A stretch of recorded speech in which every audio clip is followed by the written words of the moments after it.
Subhanallah,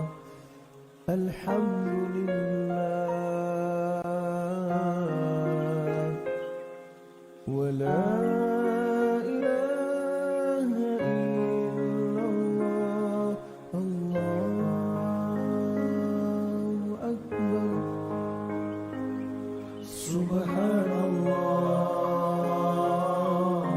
Subhanallah, Alhamdulillah, wa alhamdulillah, wa la ilaha illallah, Allahu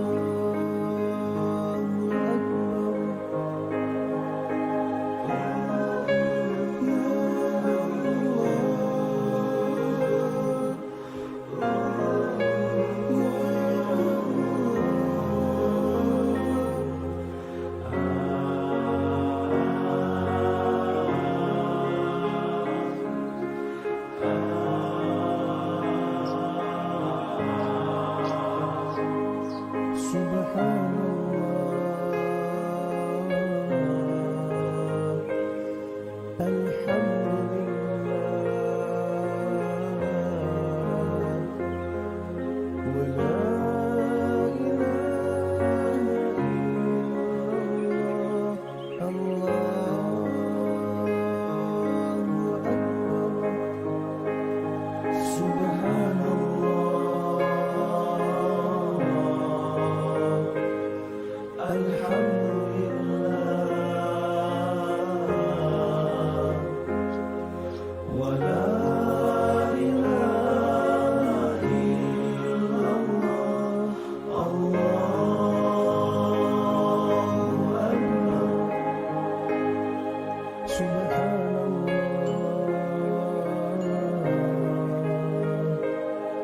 Alhamdulillah,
الحمد لله ولا إله إلا الله الله أكبر سبحان الله الحمد لله ولا إله إلا الله الله أكبر سبحان الله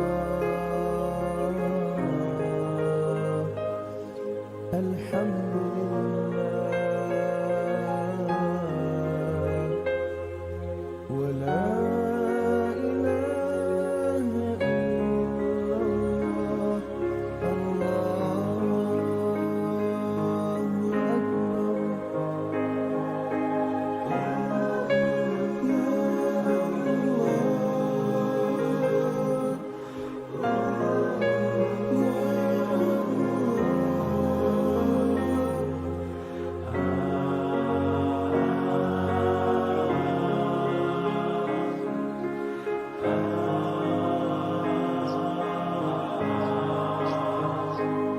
سبحان الله الحمد لله ولا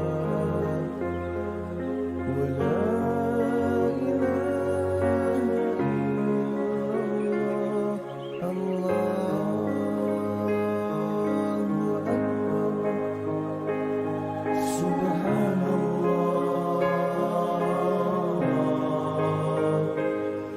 الحمد لله ولا إله إلا الله الله أكبر سبحان الله الحمد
سبحان الله الحمد لله ولا إله إلا الله الله أكبر سبحان الله الحمد لله ولا إله إلا الله الله أكبر سبحان الله الحمد لله ولا إله إلا الله الله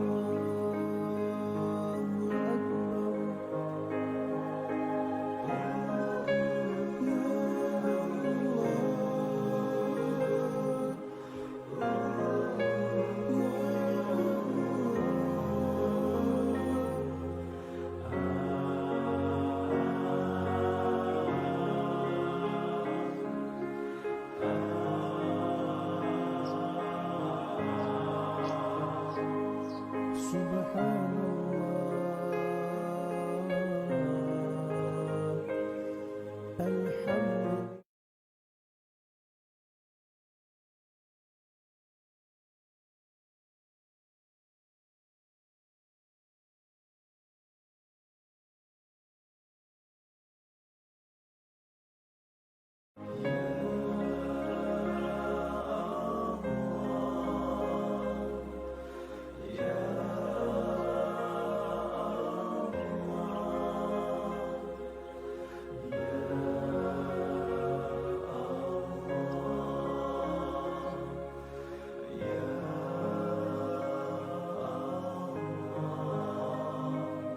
سبحان الله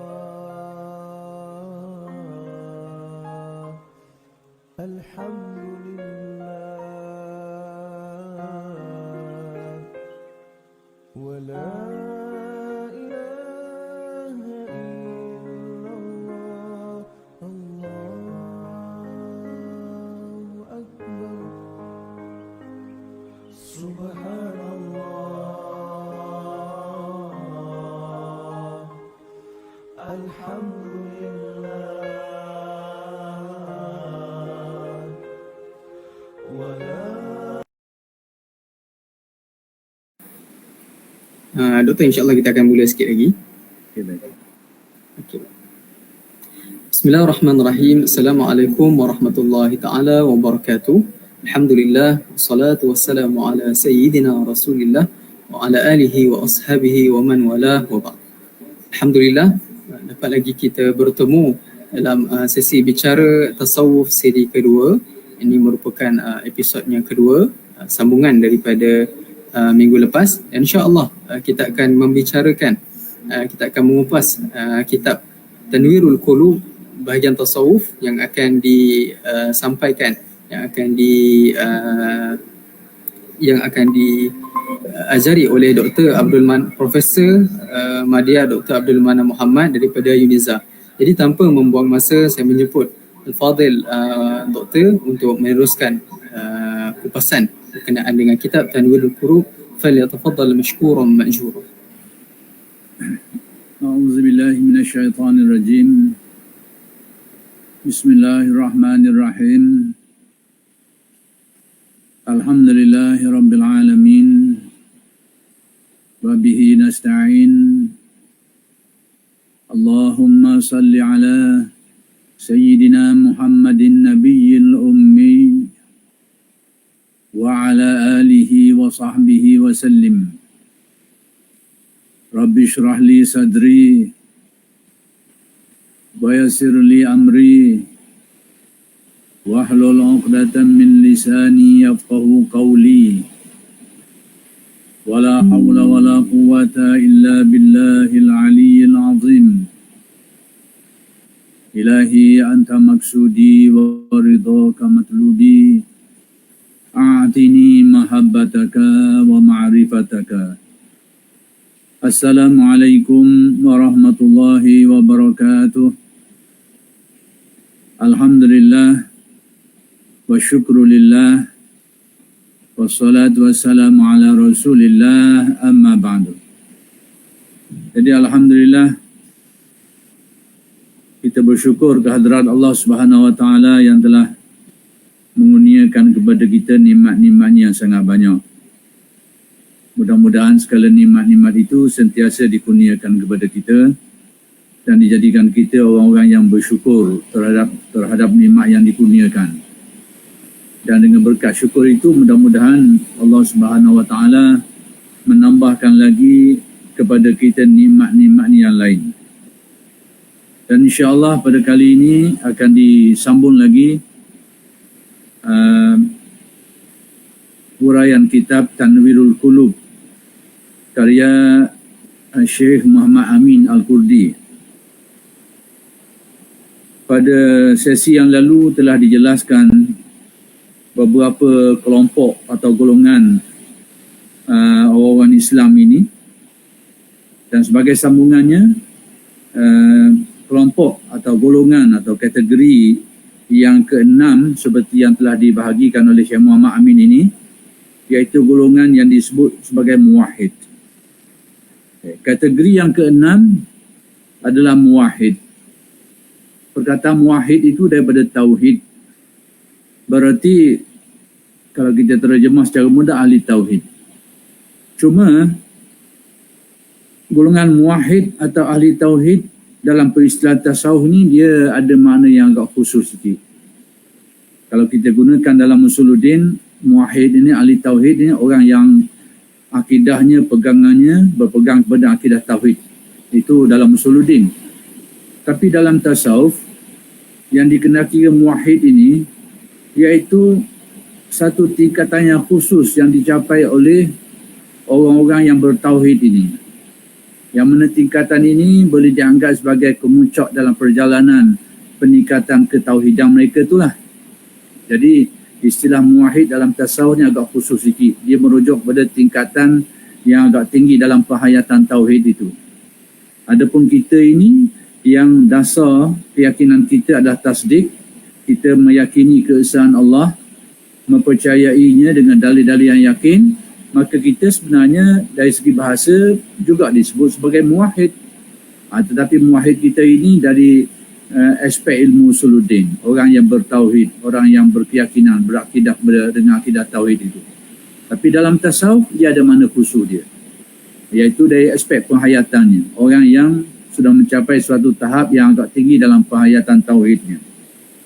Baik, iaitu orang yang tenggelam dalam keesaan Allah Ta'ala.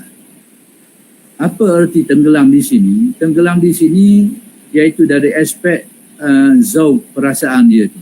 Orang yang perasaan dia itu sudah tenggelam di dalam menghayati keesaan Allah Subhanahu Wa Ta'ala. Yang mana jiwa mereka itu dipenuhi dengan keyakinan terhadap keesaan Allah, sehingga yang lain dari Allah itu boleh disebut, boleh dikatakan terkeluar dari lubuk hati mereka itu, sehingga makhluk yang menjadi sebab kepada banyak perkara itu sudah tidak berpengaruh dalam hati mereka ni. Sebagai contoh yang mudah, mereka tenggelam di dalam keesaan perbuatan Allah, af'al Allah, sehingga mereka benar-benar meyakini la haula wala quwata illa billah. Bukan saja keyakinan dari segi tasdiknya, tapi secara zauqnya juga, perasaannya juga, sehingga jiwa mereka dipenuhi dengan keyakinan itu, sehingga sebab musabab kepada kejadian itu sudah tidak berpengaruh dalam hati mereka. Jadi kalau kita sekarang ni, sebagai contoh kita ahli tauhid ini, kita yakin tentang keesaan Allah, bahawa yang hidup dan mematikan sebagai contohnya hanyalah Allah, tidak ada yang lain. Tetapi jiwa kita ini masih melihat kepada sebab musababnya, sebab kehidupan, sebab kematian. Dan sebab musabab itu masih berpengaruh ke atas kita. Kita kalau sakit, kita yakin bahawa tidak ada yang menyembuh melainkan Allah. Itu salah satu daripada dimensi tauhid, bahawa tidak ada yang menyembuh melainkan Allah. Dalam keyakinan kita percaya itu, kita yakin itu. Tapi dalam kehidupan kita dan perasaan kita masih lagi melihat kepada sebab-sebab kepada kesihatan tu. Bahkan kadang-kadang bila sebab-sebab kesihatan tu tidak ada, kita akan rasa cemas, kita rasa bimbang. Berarti kita belum mencapai darjat muwahhid seperti yang dimaksudkan dalam istilah tasawuf. Bukan berarti bila seseorang tak sampai ke darjah ni, dia bukan ahli tauhid. Bukan. Ahli tauhid pada usuluddinnya, tapi bukan ahli tauhid pada tasawufnya. Baik, sehingga dia tidak lagi mempunyai kerinduan. Dari aspek kecenderungan hati itu, ingatan yang kuat yang disebut sebagai kerinduan, bahasa asyauq. Kerinduan hatinya itu, dia tidak ada lagi kerinduan selain kepada Allah. Yang ini ingatan hati dia, pautan hati dia itu, kerinduan hati dia itu kepada Allah semata-mata. Jadi itu ehwal mereka. Jadi kita fahamlah kedudukan mereka ni, bahawa orang yang mencapai darjah ini tidaklah mudah. Maksudnya mungkin tidak ramailah yang dapat mencapai hakikat ni, tapi bukan berarti tidak ada.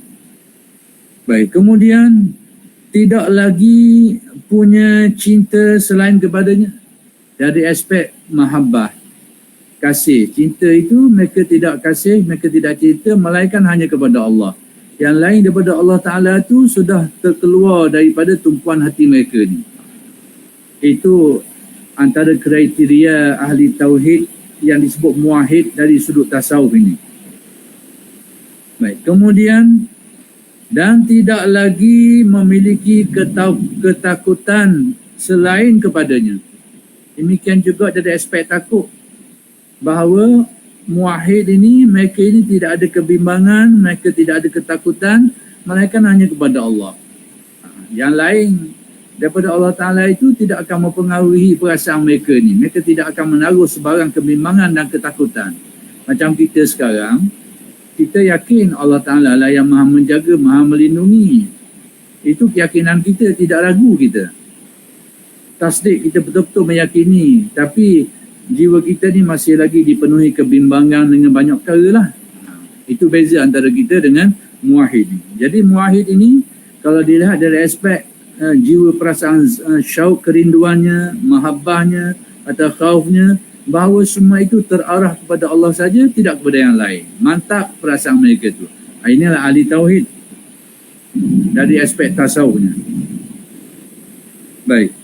Jadi secara mudahnya, ahli tauhid ini, orang yang jiwa ni penuh dengan pautan hatinya hanya kepada Allah. Tumpuan hatinya, ingatan hatinya, pautan hatinya, keyakinan hatinya terpusat ataupun terfokus hanya kepada Allah, tidak kepada yang lain. Itu kedudukan ahli tauhid dalam istilah tasawuf ni. Baik. Mereka ni, bagaimana kedudukan mereka ni? Baik. Dia tidak lagi mengandalkan rizki, mengandalkan ini mengharapkan, ataupun yatawaqqa' ni dia mengharapkan. Dia tidak lagi mengandalkan ataupun mengharapkan ataupun menginginkan rizki selain darinya. Dari aspek rizki, hati dia tu tidak mengharapkan pada yang lain lagi. Kerana mereka memiliki ketauhidan yang pula, yang memberi rizki ni hanyalah Allah. Sebab musabak ini sudah terkeluar dari pandangan mata hati mereka itu. Ini ahli tauhid. Kita sekarang ada keyakinan itu, bahawa tidak ada yang memberi rizki itu melainkan Allah. Tapi sebab musabak pada rizki itu masih berkecamuk dalam hati kita. Itu beza dia. Jadi ahli tauhid ini, sebab musabab itu sudah terhapus pandang dari dalam hati mereka ini. Sehingga mereka tidak lagi mengharapkan rizki hanya kepada Allah. Dan mereka tidak lagi terpengaruh. Mereka tidak pandang kepada sebab musabab dan tidak dipengaruhi oleh sebab musabab itu. Contohnya, sekiranya mereka berada pada satu situasi, sebab musabab kepada rizki ini sudah tidak ada, mereka tidak akan bimbang. Kerana mereka hanya mengharapkan rizki datang daripada Allah. Berbeza dengan kita sikit lah. Sekalipun kita yakin Allah Ta'ala maha memberi rizki, tapi pada waktu kita mendapati sebab-sebab rizki ni tak ada, kita gelisah lah sikit. Mungkin kita debor perut lah. Masa debor lah, susah hati lah. Jadi sekarang kedudukan kita ini bukan berarti tidak ada tauhid. Ada tauhid kita tu, tapi tauhid kita tauhid usuluddin. Tidak mencapai tauhid yang disebut sebagai muwahhid dalam istilah tasawuf. Itu kalau dilihat dari aspek rizki. Baik.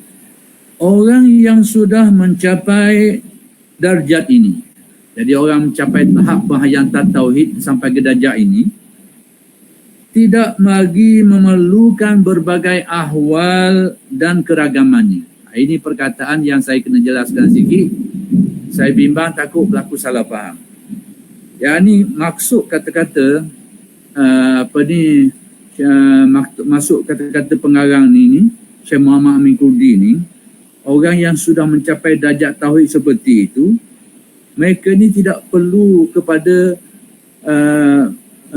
berwirid dengan wirid yang beragam-ragam, yang banyak jenis. Dengan arti macam kita ni, kita bermujahadah, kita beriadah, nak menyucikan batin hati kita ni, kita melakukan banyak wirid. Istighfar, solawat, zikir, baca Quran, solat, macam-macam jenis solat lah. Dan apa-apa lagi amalan-amalan yang kita istiqamahkan. Jadi itu amalan-amalan kita. Tapi bagi orang ahli tauhid ini, pada peringkat itu, mereka ini dari segi perjalanan kesufiannya tidak lagi fokus kepada mempelbagaikan wirid. Maksudnya bukan jenis wirid yang banyak-banyak itu, tak ada. Fokus pada mereka ini, wirid mereka ini hanya satu saja. Auratnya, yakni wirid kepada ahli tauhid ini tidak terfokus kepada keberagaman dia tu. Maksud tak banyak jenis lah. bagi ahli muwahhid ini, wirid dia itu tertumpu pada satu je. Baik, auratnya, yakni wirid bagi golongan muwahhid ini, setelah solat fardu, yakni setelah melaksanakan kewajipan, termasuklah solat atau kewajipan-kewajipan lain lagi lah. Jangan fokus pada solat saja. Cuma dicontohkan di sini solat. Yakni selain daripada solat fardu, demikian juga kewajipan-kewajipan yang lain juga selain daripada itu. Dan sunnah rawatibnya, demikian juga solat-solat sunnah yang mengiringi solat fardu tu, yang merupakan amalan-amalan keutamaan tu, hanya satu. Yakni wiridnya hanya satu saja selain daripada kewajipan-kewajipan tadi tu. Yakni hadir hati bersama Allah Ta'ala. Itu wirid mereka. Hadir hati bersama dengan Allah. Dengan arti hati mereka itu ingat hanya kepada Allah. Itu wirid bagi golongan muwahhid ini, ahli tauhid. Dalam setiap keadaan. Maksudnya hati mereka ini hanya ingat kepada Allah. Allah, dialah yang menghidupkan, dialah yang mematikan, dialah yang menggerakkan. Jadi semuanya tu berpusat kepada ingatannya hanya kepada Allah. Sini kalau saya nak sebut secara bahasa dari aspek kalimah zikir, yang disebut di sini ni hadir hati itu dalam perasaan. Hati yang hadir ingat kepada Allah. Jadi kalau saya nak bahasakan dengan bahasa sebutannya, dia akan jadi zikirnya hanya menyebut nama Allah saja. Allah, Allah, Allah. Zikir ismul zat. Kalau nak dibahasakan lah. Tapi yang dimasukkan di sini hadir hati itu, iaitu hatinya ingat kepada Allah saja. Dalam pelbagai aspek lah. Semua hal-hal yang berkaitan dengan Allah, sama ada membabitkan af'al perbuatan dia, atau sifat dia ke, atau asma' dia, atau sebagainya, bahawa hati itu, hati orang yang ahli tauhid ini hadir kepada makna-makna tauhid itu. Segala apa yang berlaku ni, semuanya akan menjadikan hati mereka ini ingat kepada Allah. Hadir berserta Allah. Apa-apa yang berlaku pun, tetap dia akan balik kepada Allah. Tengok kejadian, Allah. Berlaku ke sesuatu, Allah. Itu maksudnya, hadir hati. Jadi hati mereka ni, golongan muwahhid ini terpaut hanya kepada Allah. Sehingga segala apa fenomena yang berlaku, semuanya akan balik ke situ. Berlaku saja apa-apa, hatinya terdetik. Terus teringat, terpaut kepada Allah Subhanahu Wa Taala. Apa saja kejadian yang berlaku. Depan mata ke, terdengar sesuatu, terlihat sesuatu. Semuanya itu akan menjadikan hatinya terpaut kepada Allah yang mengatur semua itu, yang mentadbir semua itu, yang yang mengawal semua itu. Ini bahasa mudah untuk kita fahamlah. Kalau nak pakai bahasa tasawuf takut orang salah faham pula. Bahasa mudahnya, semua apa yang dia lihat, dia dengar, dia perhati, semuanya itu mengaitkan, mengingatkan hatinya kepada Allah. Bahasa mudah, hatinya tu pandang semua itu sebagai tajalli Allah. Bahasa mudah. Kena pakai bahasa tasawuf, opka sikit. Tapi kita nak pakai bahasa itu takut orang salah faham dan sebagainya. Kita kediam dulu bahasa istilah tu. Jadi yang penting bahawa ahli tauhid ini, zikir mereka ni hudur ma'allah. Hati-hati mereka berserta Allah. Dengan erti hati mereka ni terus menerus ingat kepada Allah. Kalau bahasa mudah, kalau kita nak balik kepada Al-Quran, dia akan balik kepada firman Allah, antaranya alladzina yazkurunallaha qiyaman wa qu'udan wa ala junubihim. Itu dia. Iaitu orang-orang yang ingat hatinya kepada Allah dalam keadaan berdiri, duduk dan berbaring. Itulah ihwal golongan muwahhid. Atau kalau kita nak tengok ayat lain lagi, boleh saja kita rujuk kepada firman Allah, fa ainama tuwallu fasamma wajhullah. Mana saja kamu menghadap, di sana kau akan dapat melihat penzahiran, cerminan, penampakan daripada rahsia ketuhanan Allah. Ini ihwal golongan muwahhid. Itu maksudnya bahawa wirid mereka ni hanya satu, yakni hadir hati berserta Allah. Jadi sebab itu kalau kita tengok golongan muwahhid ini, selain daripada mereka melaksanakan kewajipan-kewajipan tadi itu seperti solat fardu dan kewajipan-kewajipan lain, demikian juga solat-solat rawatib tu yang mengiringi solat fardu yang merupakan satu keutamaan tu, selain daripada tu kita nampak mereka lebih kepada amalan batin, amalan hati, iaitu hudur ma'allah. Kalau dalam istilah tasawuf disebut sebagai muraqabah, musyahadah dan kalimat-kalimat lain lagi lah yang merupakan huraian kepada hudur tu, hadir hati berserta dengan Allah Subhanahu Wa Taala. Jadi golongan muwahhid ini, sebab tu kita akan mendapati mereka ni dari segi zahirnya nampak macam sama dengan orang ramai lah. Kalau kita tengok perkembangan seseorang sufi tu, peringkat awal tu dia akan membanyakkan amalan yang kita boleh tengok. Maksudnya dia akan melipat gandakan amalan-amalan dia tu yang mungkin tidak dilakukan oleh orang ramai. Contohnya dia banyak bersolat sunat selain bersolat fardu, yang mungkin orang ramai tak buat macam tu. Dia banyak berzikir pada waktu-waktu tertentu, mereka memperbanyakkan zikir yang ghalib orang ramai mungkin tak buat macam tu. Jadi perkembangan seseorang sufi dalam pengamalan mereka ni, peringkat awal kita akan nampak aspek amal tu lebih nampak ketara sikit lah, berganda dari segi amalan dia yang berbagai-bagai lah. Wirid dia, zikir dia, solat dia, baca Quran agak ketara, agak nampak agak lebih banyak daripada orang lain berbanding dengan mereka ni yang menempuh perjalanan ini. Tapi pada waktu mereka ini, sekiranya ada di antara mereka ni sampai ke darjah muwahhid ini, kita akan tengok dia akan balik asal balik ke mana? Maksudnya lebih hampir keadaannya seperti orang ramai pula.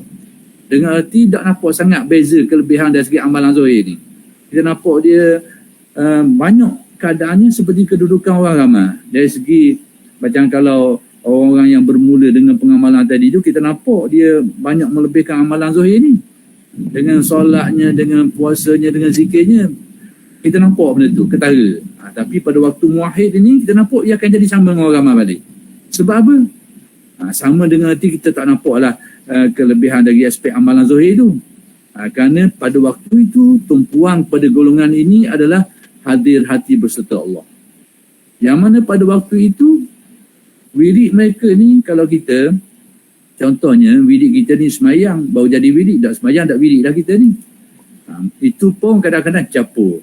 Tengah-tengah kita semayang, kadang-kadang bahagian semayang kita tu didorong oleh sifat-sifat yang buruk. Contohnya oleh riak dan takabur dan macam-macam. Rosak juga.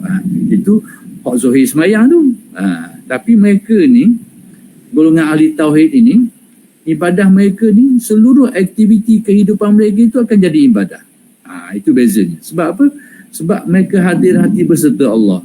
Jadi ibadah mereka bukan lagi dalam bentuk solat yang zahir itu. Ibadah mereka bukan lagi dalam bentuk zikir yang zahir itu. Ibadah mereka ni bukan lagi dalam bentuk puasa yang zahir itu. Tetapi seluruh aktiviti kehidupan itu adalah merupakan ibadah mereka, pengabdian diri mereka kepada Allah Subhanahu Wa Taala. Semua itu sama ada pekerja mereka ini, urusan mereka ini, muamalah mereka ni, semua itu adalah dalam rangka pengabdian diri mereka kepada Allah Subhanahu Wa Taala. Itu kita nampak baca. Sebab apa? Mereka ini, wirid mereka ini adalah hadir, hudur ma'allah. Hadir hati mereka bersama dengan Allah Subhanahu Wa Taala, sehingga segala gerak geri mereka itu adalah ibadah. Segala gerak geri mereka ini adalah pengabdian diri kepada Allah. Sebab tu saya nak bandingkan beza dengan kita ni. Kita ni kehidupan biasa ni memang biasa sok modah lah. Cuma hak ibadah itulah yang jadi ibadah kita ni. Sembahyang kita, puasa kita jadi ibadah. Itu pun sebahagiannya itu tak jadi ibadah mana. Macam tadilah yang saya katakan, ibadah kita itu bercampur dengan riak dan takabur dan macam-macam. Zahir dapat ibadah, hakikatnya tak jadi ibadah. Dari neraca tasawuf lah. Dari neraca fiqh, bila sah hukum dia, dikira ibadah lah. Tapi dari neraca tasawuf, sekalipun zahirnya menepati hukum fiqh, tapi tidak ada ibadah tu diganggu dengan riak, dengan ujub, dengan takabur, dia tidak dikira ibadah dari sudut neraca pandangan tasawuf. Sekalipun betul dari segi hukum-hukum fiqh dia tu. Itu beza dia. Jadi saya nak beritahu keadaan golongan muwahhid ini, wirid mereka ini adalah satu je, hudur ma'allah. Hadir berserta dengan Allah Subhanahu Wa Taala ni. Ingat hati mereka terhadap Allah Subhanahu Wa Taala, sehingga dalam ibadah pun memang pada waktu ibadah lebih-lebih lagi lah mereka beribadah. Yang bukan ibadah pun akan jadi ibadah. Inilah yang dilihat kalau kita nak rojok kepada ehwal ini, kita boleh rojok sebagai contohnya ehwal yang ada pada Sayyidina Abu Bakar As-Siddiq radhiyallahu anhu. Seperti yang diriwayatkan lah, dinyatakan bahawa Sayyidina Abu Bakar ni tidaklah melebihi kamu disebabkan kerana banyaknya solat. Demikian juga tidaklah kerana banyaknya puasa. Tapi dengan sebab apa? Lisirin ada riwayat mengatakan ini sebagai kandungan dari riwayat tu, tapi saya dapati dalam Ihya Al-Ghazali menyebut sebagai satu bentuk tafsiran juga Al-Ghazali lah, li sirrin waqara fi sadri, kerana ada rahsia yang tersemak di dalam hati. Maka antara rahsia tu kuncinya seperti yang disebutkan tadi tu, yakni hadir hati bersama Allah Subhanahu Wa Taala. Sehingga ibadah mereka jadi ibadah, yang bukan ibadah pun jadi ibadah. Inilah ehwal bagi golongan muwahhid ini. Cuma tadi bila saya sebut sikit tadi tu, kalau itu ehwal kelakuan batin mereka, kalau nak disuarakan suara batin mereka itu, seolahnya dalam batin mereka tu sentiasa hidup Allah, Allahu Allah. Jadi zikir ismu zat lah. Cuma saya tak mau bahas sini segi dalil, nanti dia panjang situ pula lagi. Nanti bila sampai waktunya, tempat yang sesuai, saya akan bahas dalil dia satu-satu insya-Allah. Baik, bagi golongan muwahhid ini,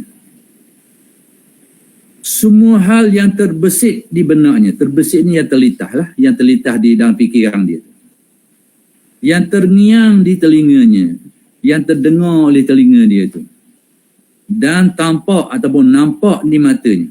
Yang ni segala apa yang terlitah dalam fikiran dia, dalam hati dia, yang terngiang, yang terdengar di telinga dia, yang ternampak pada matanya, selalu memunculkan pelajaran dan kehadiran. Apa artinya ni? Yang ni bagi golongan muwahhid ini, apa saja yang dia tengok, apa saja yang dia dengar, apa saja yang terlitah dalam hati, semuanya itu akan jadi ibrah dan juga hudur. Semuanya itu akan memberi pelajaran-pelajaran kesufian pada dia. Dia tengok apa saja, dia dengar apa saja, terlitah hati, semuanya itu adalah menjadi isyarat yang akan mengaitkan hal-hal ketuhanan. Itu maksudnya. Kita ni kadang-kadang bila kita tengok satu benda tu, kita ralik dengan benda tu, tapi tak bawa kita kepada Allah Ta'ala. Golongan muwahhid ini, dia tengok apa saja, dia dengar apa saja, semuanya itu akan mengaitkan hatinya memandang kepada Allah Subhanahu Wa Ta'ala. Itulah dalam tasawuf sebenarnya, inilah istilah tajallinya. Maksudnya apa-apa yang dia tengok, dia lihat, semuanya itu jadi cerminan yang memahamkan dia tentang Allah Subhanahu Wa Ta'ala. Kita ni kadang-kadang kita ralik kena fenomena. Macam kita tengok filem Hindustan jugalah, ataupun tengok wayang gambar, tengok wayang kulit. Jadi wayang kulit dia buat cerita sedih-sedih, kita nangis. Padahal Tok Dalam belakang duk gelekek suka. Bodoh mu ni kata. Tok Dalam tu dia buat cerita je. Kita ni tu jebek, duk menangis. Duk tengok cerita dia tu.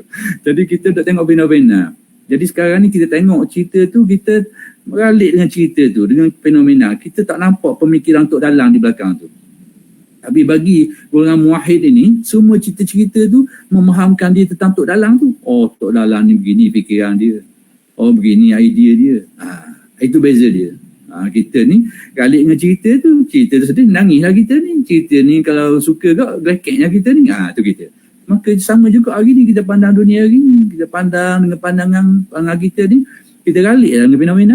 Tapi nak kau ahli tauhid ini, segala apa yang mereka tengok, segala apa yang mereka dengar menjadi ibrah. Ibrah ni iaitu menjadi pedoman yang akan menjadi macam kat kita bahasa isyarat lah, yang akan membawa, yang akan memahamkan kita, dia ni kepada hal-hal ketuhanan Allah Subhanahu Wa Taala. Itu ehwal bagi golongan muwahhid ini. Semua benda menjadi ibrah dan hudur, hadir, iaitu mengaitkan segala apa yang berlaku itu menjadi cerminan, yang mana dia menerusi cerminan itulah dia melihat rahsia-rahsia keagungan Allah Subhanahu Wa Taala. Contoh mudah kalau kita nak dekatkan faham tentang perkara ini, apa yang berlaku kepada Hujjatul Islam Al-Ghazali. Al-Ghazali satu ketika dulu, ketika dia menjadi alim ni, dan dia banyak bergantung dengan kitab-kitab dia ni. Jadi satu ketika bila dia menyertai suatu kafilah dagang lah, dia tumpang situ tu, kafilah itu telah disambung. Dan penyamu akhir sekali rampas semua benda termasuk kitab-kitab dia. Al-Ghazali dia kata kalau mau nak ambil benda lain mau ambil lah, tapi jangan ambil kitab aku ni. Kalau mau ambil kitab aku ni, habis ilmu aku. Tiba-tiba penyamu tu kata, kalau gitu hak aling tu bukan mu, kitabmu tu aling. Penyamu tu kata. Hak aling tu kitab bukan mu. Jadi rupa-rupanya kalam penyamu tu menjadi ibrah pada Ghazali. Ghazali dengar gitu tu menyedarkan dia. Sebab itu Al-Ghazali dalam memberi komentar terhadap ungkapan penyambung tu, dia kata hadza mustantaqun antaqahullah, ini sebenarnya adalah percakapan yang dipercakapkan Allah kepada aku. Itu maksudnya bro. Kalau apa yang berlaku, sama ada baik atau buruk pada pandangan kita, pada pandangan ahli makrifat ni, ahli tauhid ni, semuanya memberi pelajaran berlaku, memberi pengajaran kepada mereka ni. Nak beritahu tentang ahwal golongan muwahhid ini, bahawa apa yang mereka tengok, apa yang mereka dengar, apa yang tidak, semuanya ibrah, semuanya memberi pedoman, memberi pelajaran, memberi kefahaman yang memahamkan mereka tentang rahsia-rahsia ketuhanan Allah Subhanahu Wa Taala. Ini kelakuan ehwal bagi golongan muwahhid. Jadi tak semudah itulah kita nak khabar orang aku ni ahli tauhid dalam tasawuf, ahli tauhid dalam usuluddin ya. Tapi ahli tauhid dalam tasawuf, kita tengok ciri-ciri ni berat ni kita ni. Berat, payah ni nak boleh. Tapi tidak mustahil. Tidak mustahil. Baik. Seluruh keadaan dirinya, yakni seluruh keadaan ahli tauhid ini bisa menjadi sebab, bisa ni bolehlah bahasa Indonesia ni suti ni, boleh menjadi sebab peningkatan kehadiran hatinya bersama Allah Ta'ala. Yakni segala keadaan yang berlaku pada dirinya, yang pengalaman yang dilalui, semua itu akan mengakibatkan peningkatan kefahaman, ketauhidan dan makrifat hati dia terhadap Allah Subhanahu Wa Taala. Semua perkara, sama ada perkara itu baik pada pandangan mata kita, buruk pada pandangan mata kita atau sebagainya, semua perkara itu pada mereka ni, pada ahli tauhid ini, dapat meningkatkan makrifat batin mereka terhadap Allah Subhanahu Wa Taala. Macam Al-Ghazali tadilah, hak cakap tu bukan orang molek, orang peropok cakap, tapi pada Al-Ghazali rupa-rupanya dia menjadi sesuatu yang memahamkan dia tentang rahsia ketuhanan, mendekatkan dia, seolah dia menjadi kalam itu tu menjadi suatu perkara yang boleh memahamkan dia tentang Allah Subhanahu Wa Taala dan hal-hal yang berkaitan dengannya. Itu ehwal bagi golongan muwahhid ini. Baik, ini kata Syekh Muhammad Amin Kurdi adalah puncak tingkatan siddiqin. Jadi kata Al-Kurdi, ehwal keadaan yang digambarkan tadi itu, yang disebutkan tadi itu, iaitu antaranya orang yang hatinya tidak terlintas sesuatu, tidak terlihat sesuatu pada mata dia, tidak dengar sesuatu, melainkan menjadi cerminan, menjadi pedoman dia untuk memahamkan dia tentang Allah dan sebagainya yang disebut sebelum-sebelum tu. Kelompok ni disebut sebagai orang yang berada pada kemuncak tingkatan siddiqin. Al-Ghazali dalam Ihya, dia telah membahagikan ahli tauhid ini kepada banyak peringkat. Maka antara peringkat-peringkatnya selain daripada al-muqarrabin, al-abrar, kemudian muqarrabin, akhir sekali lagi siddiqin. Maka inilah kedudukan siddiqin yang dijelaskan oleh Al-Ghazali dalam Ihya. Baik. Namun tingkatan ini, tingkatan tauhid ini yang khusus ni bisa dicapai, yakni boleh dicapai seseorang hanya bila sebelumnya dia telah mengamalkan berbagai aurat. Tengok. Gaibnya, orang hanya akan dapat mencapai darjat ini yang mana sebelum dia capai itu, dia orang yang telah mengamalkan wirid-wirid yang tertentu. Ghalibnya, nak kabarnya orang yang menempuh jalan-jalan tertentu yang mana bila ditempuh amalan-amalan yang tertib tu baru menatijahkan benda ni. Jadi secara mudahnya Syekh Muhammad Amin Kurdi nak memahamkan kita tentang manhaj tasawuf ni dimulai dengan beramal ibadah, berwirid dan sebagainya, lalu menatijahkan peningkatan tauhid, antaranya ketingkatan siddiqin yang disebutkan tadi itu. Itu manhaj tasawuf. Bahawa tingkatan ini dicapai dengan amalan, dengan usaha. Tapi apa-apa pengusaha, bila sampai dengan kehendak Allah, kurniaan Allah, barulah dia akan mendapat apa yang disebutkan tadi itu. Baik. Jadi kata Syekh Muhammad Amin Kurdi, dengan mengamalkan berbagai aurat, berbagai wirid-wirid secara tertib, teratur. Amalan wirid secara teratur, itulah yang dinamakan tarekat. Kita nak namakan dia nama apa-apa pun kau andalah. Tapi nak kabarnya itulah tarekat. Cuma kita hari ni bila sebut tarekat ada orang fobia sikit. Kerana bila sebut tarekat dia duduk gambar pelik-pelik, gambaran pelik-pelik. Duduk menopak lah, itulah, bergendang lah ini. Jadi itu merupakan fenomena-fenomena yang sebahagiannya melibatkan golongan orang yang mengamalkan tarekat. Tapi tidaklah berarti tarekat tu macam tu. Itu hal lain lah kita tengok kemudian. Tapi nak beritahunya, yang menjadi sebab kepada seseorang mendapat tingkatan tauhid ini, sebelum dia tu dia merupakan ahli wirid. Orang yang mengamalkan wirid secara tertib dan bersungguh-sungguh. Tertib ni teratur. Dia beramal. Contohnya kalau pagi petang diwirid, pagi petang diwirid, atau lepas semayang dia berwirid. Itu tertib. Sebenarnya itu ciri-ciri tarekat.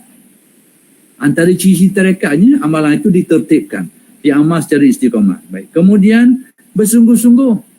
Ciri yang kedua amalan dia ni amalan yang bersungguh-sungguh. Maksudnya dia amalkan itu dengan kemahuan, dengan kesungguhan, dengan fokus. Itu ciri yang kedua. Dalam tempoh yang cukup lama. Sebenarnya terjemahan dalam tempoh yang cukup lama ni kurang sesuai di sini. Terjemahan di sini iaitu muwazabah. Muwazabah ni orang yang mengamalkan amalan tadi, wirid-wirid tadi secara tertib, kemudian bersungguh-sungguh secara muwazabah. Muwazabah ni secara membiasakan diri, ataupun bahasa kita yang lebih dekat hari ni, istiqamah. Dari segi tempoh masa, tidak ada ukuran. Cuma diterjemah sini, dalam tempoh yang cukup lama. Cuma saya rasa terjemah ni kurang tepat sikit lah. Yang lebih tepat pada pandangan sayanya, dalam suatu tempoh tertentu. Dengan arti dia telah membiasakan diri dengan berwirid. Berapa lama tidak ditentukan dan berbeza-beza, bergantung kepada banyak faktor. Antaranya faktor kesungguhan, antaranya faktor kurniaan Allah, antara faktor keberkatan guru dan sebagainya. Itu antara faktor-faktor yang ghalibnya berkait dengan cepat atau lambatnya seseorang mencapai natijah. Jadi yang pentingnya bahawa martabat tadi tu, tauhid tadi tu dicapai antaranya dengan mengamalkan wirid secara yang konsisten, secara yang tertib, kemudian secara bersungguh-sungguh. Yang mana ciri-ciri tadi itu sebenarnya itulah yang dikatakan amalan tarekat. Jadi bila sebut tarekat ni sebenarnya itulah ciri dia. Wirid, berwirid antaranya, berwirid. Dan wirid itu bagaimana? Istiqamah, tertib, tersusun, teratur. Bagaimana lagi cirinya? Bersungguh-sungguh, ataupun bahasa kita, kalau bahasa syarak kita nak pakai, ada unsur-unsur mujahadah. Dia buat tu sungguh-sungguh. Baik, semua ini dari mana kalau kita tengok pada Al-Quran? Semua perkara-perkara yang disebutkan ini, kalau kita nak rujuk kepada Al-Quran, antaranya kita boleh rujuk kepada firman Allah, iaitu wallazina jahadu fina lanahdiyannahum subulana. Itu ayat kekunci dia. Dan orang yang bermujahadah pada jalan kami. Jadi ayat ini antara intipati yang boleh kita faham, orang yang mengamalkan apa yang diperintahkan, yang wajib atau yang sunnah. Bagaimana bentuknya? Wallazina jahadu. Jahadu ni bersungguh-sungguh, fokus, teratur, tertib, istiqamah. Itu mujahadah. Kalau diamalkan ini secara berterusan, maka natijahnya akan dapat. Apa natijahnya? Lanahdiyannahum subulana. Kami akan kurniakan, kami akan hidayatkan, kami akan lempahkan, kami akan berikan hidayah-hidayah, petunjuk-petunjuk yang boleh membawa kepada kami, bawa kepada mengenal kami, boleh membawa kepada dekat kepada kami dan seumpamanya. Itu kekuncinya. Baik. Oleh kerana itu, seorang murid jangan sampai terpedaya. Ini fenomena yang perlu kita fahamlah. Jangan sampai terpedaya dan mengaku diri. Iddia ni sebenarnya benda yang tidak ada dalam tasawuf. Ahli tasawuf sendiri, dia sendiri tidak mengaku dia ahli tasawuf. Demikian juga awliya, dia tidak mengaku sebagai wali. Cuma wali ni orang lain yang tengok ciri-ciri itu ada pada dia, orang panggil dia wali, orang anggap dia wali. Dia sendiri tidak pernah mengaku sebagai wali. Itu kadang pada dasarnya begitulah yang perlu kita faham. Jadi kata Syekh Muhammad Mengkudi, oleh kerana itu seseorang murid itu jangan sampai terpedaya dan mengaku diri telah mencapai tingkatan ini. Jangan dia rasa dia sudah sampai ke tingkatan ni dan dia mengaku, aku ni sampai sini dah. Kemungkinan dia pernah mengalami keadaan tu, tapi keadaan tu berlaku sekejap je. Tengah dia mari zuk kuat sikit. Lalu dia mengalami pengalaman-pengalaman, perasaan-perasaan seperti yang dialami, yang disenaraikan tadi. Itu saya tak nafikan. Saya tak nafikan itu. Sebab itu, untuk pedoman kita semualah, proses perubahan jiwa manusia ni, bila dia berlaku, dia banyak ehwal lah, banyak keadaan. Kadang-kadang di peringkat awal seseorang tu dia mengalami pengalaman-pengalaman yang kalau dia banding, dia hampir-hampir sama dengan pengalaman orang-orang yang sudah berada pada makam yang tinggi kadang-kadang. Tapi sebenarnya tak gitu lagi. Cuma kadang-kadang berlaku. Bezanya apa benda? Orang yang peringkat permulaan ni sekalipun ada kalanya dia mengalami pengalaman-pengalaman seperti pengalaman orang yang berada pada kemuncak tasawuf tu, dia ni kadang-kadang berlaku dalam tempoh masa tertentu je. Gelora perasaan tu makin kuat. Tapi lepas tu dia akan sejuk. Ada pun orang yang pengalaman-pengalaman spiritual kerohanian yang dialami oleh orang yang berada pada kemuncak tasawuf tu, dia sudah menjadi maqam. Dia sudah kekal. Dia sudah tetap. Dia sudah teguh. Contohnya, hati yang sudah tidak berpaut lagi kepada sebab. Contohnya sebab-sebab rezeki. Pada dia ada sumber ke tak ada sumber, dia tidak membimbangkan dia, tidak menakutkan dia, kerana dia hanya melihat sumbernya datang daripada Allah, tak akan pergantungan hanya kepada Allah, tidak lagi mengharapkan ataupun menunggu dari yang lain. Jadi orang jadi gini ni, keadaan yang dialami itu, kalau dia merupakan orang yang berada pada kemuncak perjalanan tasawuf, perasaan tu dia kekal dengan dia, menjadi maqam dia dah. Perasaan tu kekal, bahawa dia tak kisah dah, ada ke tak ada ke, tidak bimbang. Kerana dia pandang ada rezeki aku ada, tak ada lah. Tapi keadaan tu, perasaan tu kadang-kadang dialami juga oleh orang yang sedang baru peringkat awal menempuh perjalanan tu. Kadang-kadang dia rasa gitu juga. Tapi perasaan dia ni tak kekal. Dia panas kejap. Dia panas kejap, apa tu dia sejuk. Masalahnya orang kita masa dia panas tu, kadang-kadang dia bertindak dengan tindakan-tindakan yang kurang baik. Dia mengambil sikap yang kurang baik. Apabila waktu dia sejuk, dia tak mampu lagi nak menghadapi. Sebab itu dalam tasawuf, masing-masing dianjurkan supaya bertindak menurut maqam masing-masing. Menurut kadar masing-masing. Kalau kita ni orang yang ahli asbab. Ahli asbab ni ahli yang macam mana? Orang yang hati kita ni banyak lagi berpaut pada sebab musabab. Sekalipun kita ada tauhid, kita yakin keesaan Allah, tapi pautan perasaan kita ni banyak lagi berpaut dengan sebab musabab. Yang mana kalau tak ada sebab musabab tu, mungkin hati kita akan jadi goncang, hati kita jadi tak kuat, hati kita jadi gundah gulana, hati kita jadi serabut dan macam-macam. Jadi itu ehwal bagi orang yang maqam asbab macam kita ni. Jadi orang yang dikatakan berada pada maqam asbab ni, dia kena ambil kira lah sebab musabab. Contohnya kalau bab rezeki, dia kena cari jalan lah nak dapatkan rezeki, kena kerja, kena tu, kena ni. Sebab dia tu orang yang ahli asbab. Ahli asbab ni, batin dia tu masih terikat lagi dengan sebab musabab tu. Kalau tak ada sebab musabab tu, hati dia mungkin jadi lemah semangat, jadi takut, jadi bimbang dan sebagainya. Itu tanda seseorang tu berada pada maqam asbab. Jadi orang seperti ini dalam urusan hidup dia kena ambil kira sebab musabab ni. Dia tak boleh nak ikut perasaan hak mari saya sekala tu. Kadang-kadang ni mari keyakinan rezeki datang dari Allah, tak ada apa-apa ni mari dari dia belaka. Tengah ni mari semangat. Habis yang berhenti kerja. Kerja-kerja je tinggal habis. Atas keyakinan tu. Dan seminggu lepas tu perasaan tu sejuk. Mari mula dah. Kemana ni tak ada ni. Tak ada kerja dah ni. Pening kepala dah. Ini dia. Jadi tasawuf mengajarkan kita supaya berwatak sesuai dengan makam kita. Inilah pedoman-pedoman yang perlu kita faham. Yang sekarang yang sedang kita bicarakan ini adalah merupakan golongan ahli tauhid. Kalau perkataan lain yang kita boleh guna, yang kita nak gunakan lah, kalau kita nak baca kitab-kitab lain, kita akan jumpa perkataan lain, iaitu disebut sebagai ahli tajrid.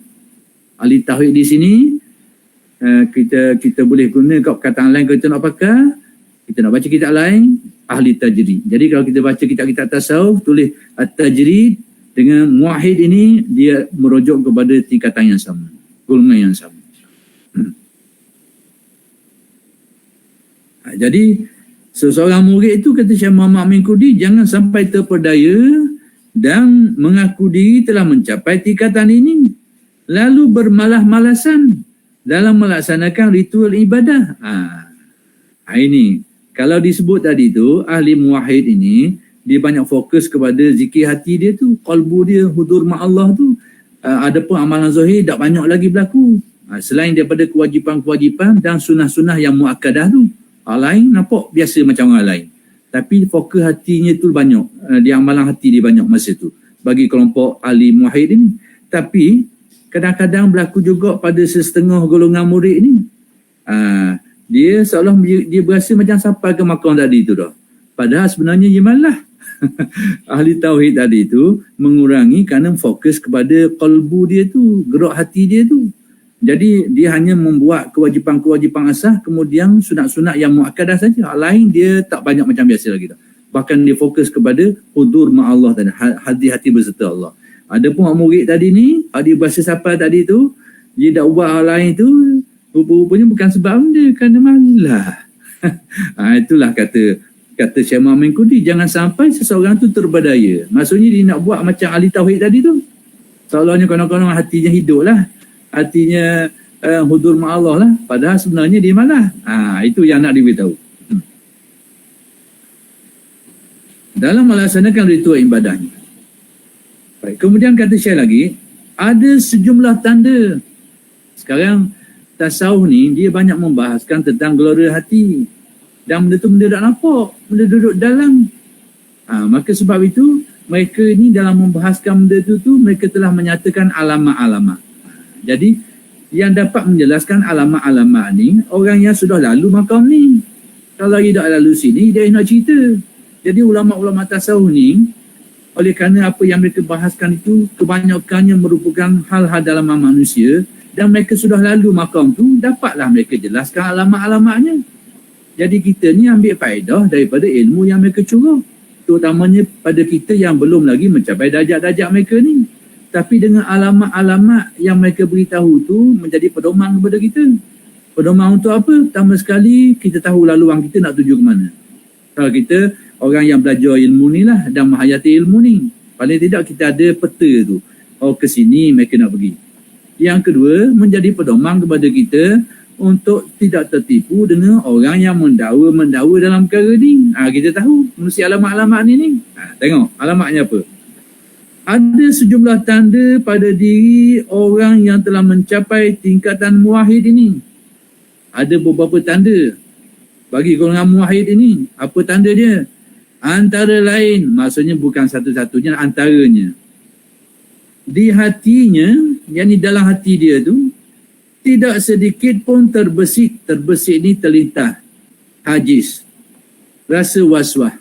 Baik, pertama sekali tanda orang ini, golongan muwahhid ini, dalam hati dia ni tidak ada lagi lintasan was-was, dia tak ada. Was-wasah ni yang boleh membawa kepada banyak persoalan, banyak keraguan dan sebagainya, sudah dibebaskan ataupun tak ada lah dalam, boleh katakan tak ada lah dalam hati mereka ni, was-was ni. Satu tanda. Baik, kemudian tidak sedikit pun terbayang kemaksiatan. Tanda yang kedua ni iaitu tidak terlintas khatir. Khatir ni tidak terlintas dalam hati dia kemahuan untuk bermaksiat, kemahuan untuk mendurhakai Allah, kemahuan untuk melanggar perintah Allah. Tak ada terlintas dah. Lintasan. Dah kalau gitu orang-orang ni tak ada dosa lah. Ni satu persoalan balik. Ni kalau macam mana ni kalau tanya, antara tanda muwahhid ni tak terlintas lah nak buat dosa. Dah tak ada dosa dia. Jadi nak beritahu beza antara kita ni dengan mereka ni, kita buat dosa ni dengan penuh keinginan, penuh kelalaian. Mereka ni kadang-kadang terlibat dengan dosa, kadang-kadang banyak berlaku disebabkan kerana tersilap, tersalah, terlupa. Banyak gitu. Bukan tak ada dosa, tapi berlaku dia tu dan kadang hati mereka memang bukan merancang untuk melakukannya, bukan berkeinginan melakukannya, tapi berlaku juga kerana takdir Allah, kerana tersilap, tersalah, terpaksa dan sebagainya. Kebanyakannya macam tu. Ataupun dia jatuh sekejap dalam ghaflah, maka berlakulah perbuatan buruk tu pada waktu dia ghaflah, kemudian disedarkan balik oleh Allah kadang-kadang. Itu beza antara mereka dengan kita ni. Sebab tu mereka ni bila melakukan kesalahan cepat mereka perbaiki. cepat mereka sedar. Adapun kita ni bila banyak melakukan kesalahan, kita biarkan berlarut-larutan. Itu beza antara kita. Al-Imam Junaid pernah orang tanya dia, apakah wali ni tidak melakukan dosa? Junaid ni orang yang sangat bijaksana. Bila orang tanya dia, wali ni buat dosa tak? Kita sendiri sedia maklum bahawa maksum ini adalah merupakan maqam yang dicapai oleh para Nabi dan Rasul. Yang lain daripada Nabi dan Rasul ni tidak akan sampai ke darjah tu. Lalu ulama tasawuf menyebut satu istilah lain sebagai mahfuz. Tapi ada orang tak berapa senang istilah mahfuz. Dia kata serupa maksum lah. Serupa mana boleh, serupa nama pun lain dah. Maksum lain, mahfuz lain. Nama tu lain dah. Jadi dari segi nama lain, hakikat pun lain lah. Maksum ni memang tak ada dosa sikit pun, tak pernah buat dosa dan kesilapan. Mahfuz ni bukan tak ada salah, tak ada dosa, terlibat, terjatuh juga. Tapi pertama sekali mungkin dia jatuh kerana tersalah, tersilap, terpaksa atau sebagainya, ataupun memang dia terjatuh kerana ghaflah, lepas tu dia sedar, dia taubat, dia istighfar sungguh-sungguh, terpadam. Itu masuk mahfuz, dijaga oleh Allah. Bukan berarti tak ada salah langsung dosa. Tapi kalau kira-kira juga ibarat robah semua lah. Ada robah. Bukan tak ada robah semua. Jadi kertas tu putih lah. Tapi bukan tak ada tulisan. Ada tulisan contoh tu, lepas tu robah. Tulis lagi robah. Itu bandingan mudah. Jadi istilah tasawuf. Tapi orang cuba nak samakan ini. Dia kata ini reka ahli tasawuf saja. Dia nak samakan rupa-rupanya ahli tasawuf beranggapan wali ini sebagai maksum. Silap. Maksum itu jelas bahawa terpelihara daripada salah, daripada dosa. Jelas. Mahfuz ni tak terpelihara. Tapi dibersihkan. Perbuatan bila dia silap. Memang dia buat silap lah, tapi tersilap. Tersilap ni dimaafkan. Terpaksa dimaafkan. Ataupun tersalah dimaafkan. Tapi kesilapan tetaplah kesilapan. Itu beza antara mahfuz dengan maksum. Jadi sekarang ni wali ni balik kepada Al-Junaid tadi tu. Bila orang tanya Junaid, dan wali ni tak buat salah ke? Junaid mendiamkan diri. Junaid ni mungkin nak jawab pun banyak angle dia kena stop. Jadi mungkin jawab sekat-sekat, mungkin orang sakut dan sebagainya. Dia mendiamkan diri. Lalu bila dia nak jawab, dia baca ayat Al-Quran. Ini orang-orang alim ma'rifat ni kadang-kadang bila benda tu yang agak banyak teknikal gini-gini, kadang diberi pedoman-pedoman je. Sebab kalau khabar mungkin sakut situ, sakut sini, banyak soal. Jadi kearifan ni menjadikan banyak orang kadang-kadang berwatak semacam ni. Jadi bila orang tanya Junaid, wali ni buat kesilapan tak, dia diam sekejap. Dia tunduk sekejap tak, baru dia bangun. Dia jawab. Bukan betul jawab, tapi dia beri pedoman. Dia kata tu, dia baca. Wa kana amrullahi qadaran maqdura. Maksudnya takdir Allah Ta'ala bila berlaku ke mana-mana pun. Maksudnya buat para wali bila ditakdirkan Allah jatuh buat maksiat, tetap akan berlaku. Itu nak kata. Tapi jawapan Junaid itu memberi isyarat yang perlu kita kupas panjang lah. Baik, sekarang antara tanda-tanda golongan muwahhid ini, iaitu tidak terlintah dalam hatinya untuk mendurhakai Allah pada dasarnya. Maksudnya kalau dia buat salah pun mungkin tadilah tersilap, tersalah, terpaksa ataupun terjatuh dalam ghaflah seketika, lepas tu sedar balik. Tapi pada dasarnya ataupun pada kebanyakan keadaannya tak mari lintasan-lintasan untuk mendurhakai ataupun untuk melakukan kemaksiatan. Tak mari kemahuan tu, lintasan tu pada mereka ni. Jadi kita ni kadang-kadang mari tapi kita tolak. Khawatir mari, tak boleh ni, gini. Itu kita. Jadi kita tak buat juga, bukan buat. Tapi benda tu mari. Mari kemahuan, mari keinginan, lawang dia. Itu peringkat mujahadah kita lah. Tapi bila siapa kita muwahhid, yang tu tak datang. Ataupun dalam kebanyakan keadaan, tidak terganggu dengan benda tu. Dalam kebanyakan keadaan. Baik, dua. Dan yang ketiga, dan tidak sedikit pun merasa takut menghadapi berbagai hal yang mengerikan. Yang ketiga, antara tanda golongan muwahhid ini ataupun ahli tajrid ini, iaitu orang yang hatinya sudah tidak ada perasaan takut dan bimbang terhadap sesuatu yang membimbang dan menakutkan orang lain. Maksudnya jiwanya tu tenggelam di dalam memandang keesaan Allah, yang mana bulat hatinya tu sehingga sebab-sebab yang menimbulkan ketakutan orang, kebimbangan orang tak gegih pada hati dia. Tidak berpengaruh dalam hati dia. Jadi dinyatakan di sini 3 tanda. Khawatir waswas tak ada, lintasan untuk mendurhakai Allah pun tak ada, kemudian tak ada kebimbangan, ketakutan terhadap perkara-perkara yang ghalibnya menakutkan orang.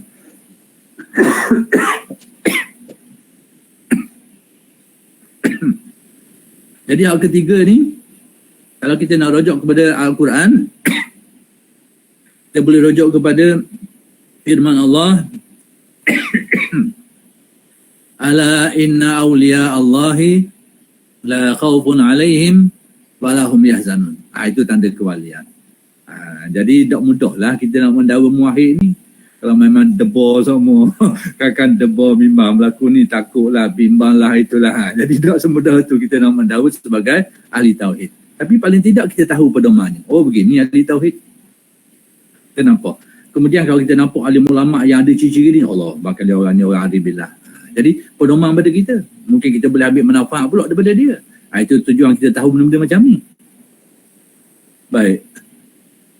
Kita sampai ke berapa? Pengusi? Kita sepatutnya dah habis lah. Kita tamat dalam pukul 4. Okey. Kalau boleh teruskan dengan apa rumusan atau macam mana? Okey. Okey, tengok rumusan. Okey, baik. Saya kadang-kadang kalau tak peringat kita bahas kot kadang-kadang. Okey. Baik. Jadi kebetulan dah sampai ke titik untuk perenggan ini, tak balik lah, kumpas balik. Jadi kesimpulan yang boleh saya buat bahawa apa yang nak dinyatakan oleh Syekh Muhammad Amin Kurdi ni tentang ahli tauhid ini, mereka ini adalah orang yang menghayati tauhid, orang yang dalam tauhidnya telah menghayati satu tingkatan yang agak khusyuk. Yang mana ketauhidan itu telah menguasai jiwa mereka, tentang keesaan Allah itu telah menguasai jiwa mereka, sehingga segala hal-hal kehidupan ini sebab-sebabnya tidak lagi berpengaruh dalam hati mereka. Jadi orang jenis ini, keutamaan dia, widik dia adalah hudur ma'allah, hadir hati berserta Allah. Yakni kalau tengok pada Al-Quran, alladzina yazkurunallaha qiyaman wa qu'udan wa 'ala junubihim wa yatafakkaruna fi khalqis samawati wal ardh. Rabbana ma khalaqta hadza batila subhanaka faqina adzaban. Itulah ehwal bagi golongan ahli tauhid. Jadi saya rasa sekadar itulah untuk kali ini. InsyaAllah huraian kitab ini akan bersambung pada siri yang akan datang. Aqulu qawli hadza wa astaghfirullahalazim li wa lakum. Assalamualaikum warahmatullahi wabarakatuh. Waalaikumsalam warahmatullahi taala wabarakatuh. Ucapkan kepada Al-Fadil Profesor Madia Dr. Abdul Manan Muhammad atas pencerahan berkenaan dengan kitab Tanwirul Qulub yang kita bahaskan berkenaan dengan kumpulan atau kelompok orang Islam yang dibahagikan oleh Syekh Amin Kurdi. Apa yang tertarik dalam kalam doktor yang disebutkan sebentar tadi adalah kita berwatak dengan perwatakan yang sesuai pada peringkat kita. Sebahagian yang kita lihat ada yang mungkin darahnya panas ya doktor, sampai terus merasakan kadang bila zauk tu sampai dia terus merasakan bahawa dia berada di peringkat yang tinggi pada peringkat ahli sufi, sehingga merasakan dirinya yang paling benar dan seolah-olah mengamalkan ibadah tu seperti menganggap dirinya lah yang paling tinggi pelbagai amalannya. Jadi apabila kita diterangkan oleh Al-Fadhil Doktor bahawa sebenarnya apabila telah mencapai, seseorang telah mencapai dalam golongan muwahhid, ibadah zahirnya akan menjadi berkurang dan dilebihkan segala amal, segala perjalanan kehidupan amalan seharian itulah yang dianggap ibadah, dan itulah yang dianggap zikir batin. Jadi kita bermohonlah kepada Allah Subhanahu Wa Taala agar diri kita sentiasa berzikir kepada Allah Subhanahu Wa Taala, sentiasa mengingati tujuan sebenar kehidupan dan beramallah sesuai dengan perwatakan kita. InsyaAllah Allah akan memandu kita ke jalan yang benar, dan sekadar itu sahaja kita tangguh majlis kita dengan tasbih kafarah dan surah Al-Asr. Bismillahirrahmanirrahim.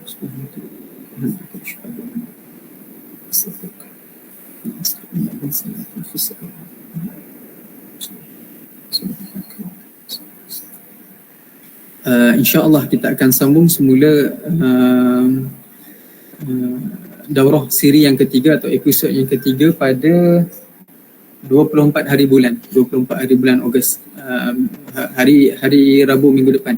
Jadi insyaAllah kepada peserta atau kepada hadirin yang berkelapangan, insyaAllah pada waktu yang sama, hari yang sama, hari Rabu, setiap hari Rabu, jam 3 sehingga jam 4 petang. Minggu seterusnya yang akan berubah pada hari Jumaat, pada hari Khamis, iaitu bermakna pada 31 bulan tak ada, kita akan teruskan dengan 1 bulan September, insyaAllah. Jadi Assalamualaikum warahmatullahi ta'ala wabarakatuh.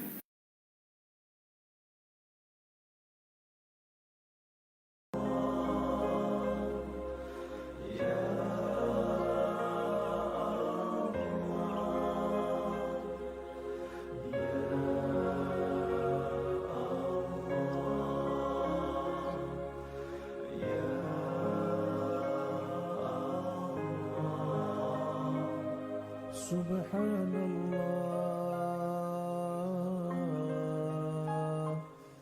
Alhamdulillah,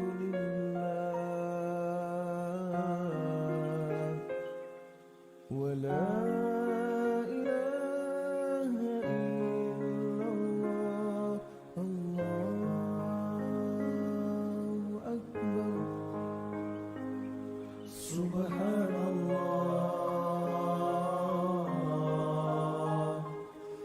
Alhamdulillah,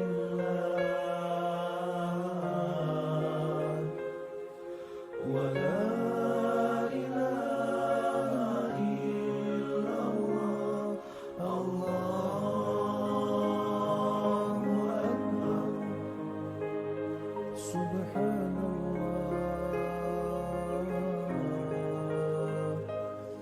Alhamdulillah.